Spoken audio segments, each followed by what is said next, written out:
ইলিশ মাছগুলো ছোট হলে কি হবে ভাই, না আমি তো ইলিশ মাছ খাইতে কিন্তু সেই টেস্ট। তো আজকে ইলিশ মাছ দিয়ে খুব মজার একটা রান্না করব ফুলকপি দিয়ে। আর এই যে ছোট ইলিশ মাছগুলো যখন আনা হয় তখন আমি এইভাবে সংরক্ষণ করি বক্সের মধ্যে, কিছু লেবুর টুকরা দিয়ে তারপরে রেখে দিই। তো দুইটা ওখান থেকে ইলিশ মাছ নিয়ে নিচ্ছি, নিয়ে সুন্দর করে কেটে এখন হলুদ লবণ মরিচ এগুলো মাখায় নিব।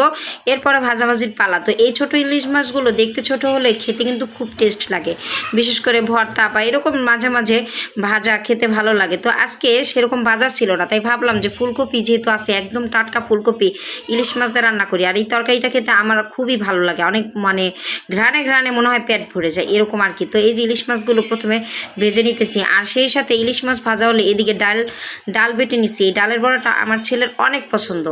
তো হ্যালো এভরিওয়ান, আসসালামু আলাইকুম, কেমন আছেন আপনারা সবাই? আশা করি সবাই অনেক ভালো আছেন। অনেকদিন পর একটা 3 মিনিটের ভিডিও নিয়ে আসলাম। এখন প্রতিদিন নিয়ম করে হয়তো বা ভিডিও দেওয়া হয় না, খুব মিস করি, কারণ কি আসলে ভিডিও বানানোর মতো আগ্রহটাই আগের মতো নেই।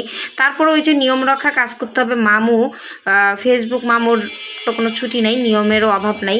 তো এই আর কি ভাবলাম, অনেক গ্যালারিতে অনেক ভিডিও ভয়েস দেওয়ার কারণে, এডিটিংয়ের কারণে অনেক ভিডিওই দেওয়া হইতেছে না। তো এই তো ফুলকপিগুলো মশলা কষায় ফুলকপিগুলো দিয়ে দিলাম। মাশাআল্লাহ কত সুন্দর লাগতেছে, তাই না? ফুলকপির এই তরকারিটা মানে যা কিছুতে রান্না করা হয় ফুলকপি খেতে সত্যি অনেক ভালো লাগে। একটা সময় ছিল যখন আমি ফুলকপি ওলকপি মূলা খেতাম না, এখনও মূলা খাই না, কিন্তু ফুলকপিটা খাই। ফুলকপিটা খেতে খুবই ভালো লাগে আমার কাছে রান্না করলে। তো ইলিশ মাছ দিয়ে রান্না করলে তো কোনো কথাই নেই। তো খুব ভালোভাবে যে কষায় নিলাম, আর ভাজা মাছগুলো এই যে উপর দিয়ে দিলাম। আর ফুলকপি রান্না খুব তাড়াতাড়ি হয়ে যায়। নতুন আলু ফুলকপি এগুলো খুব একটা সময় লাগে না ইলিশ মাছের যেহেতু তরকারি। এখন একটু ঝোল দিয়ে দিব। আর ওদিকে ডালের বড়া, মানে ডাল বেটে ওটার মধ্যে ধনিয়া পাতা কাঁচামরিচ এগুলো সব দিয়ে রাখছি, ডালের বড়া করব। আমার ছেলে ডালের বড়াটা হইলে পেট ভরে ভাত খাবে, মানে ওর খুব পছন্দ। আর ছোট ছেলে তো মাছ রান্না করলে খাবেই না, ওর ডিম ভাইজা দিতে হয়, খুব একটা ঝামেলা থাকতে হয়। এক একজনের এক এক মত, এক এক ইয়া।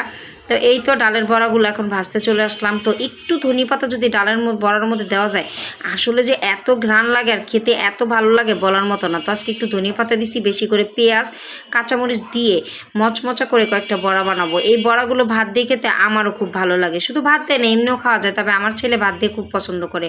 আর ওর জন্য এই বড়াগুলো আমি বেশি প্রায় সময় বানানো হয়।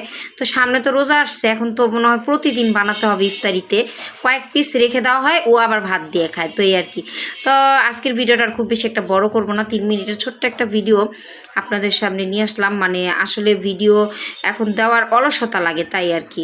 তো সবাই কেমন আছেন অবশ্যই জানাবেন, ভিডিওটা কেমন লাগলো। আর ফুলকপি দিয়ে কারা কারা ইলিশ মাছ খেতে ওইভাবে রান্না করে খেতে পছন্দ করেন, ছোট ইলিশ মাছ দিয়ে। আর ডালের বড়া তো কোনো কথাই নেই, এটা মনে হয় সবাই পছন্দ করেন। তো আল্লাহ হাফেজ, সবার জন্য দোয়া রইল, ভালো থাকবেন সবাই, সবার জন্য দোয়া করবেন। আল্লাহ হাফেজ, শুভরাত্রি।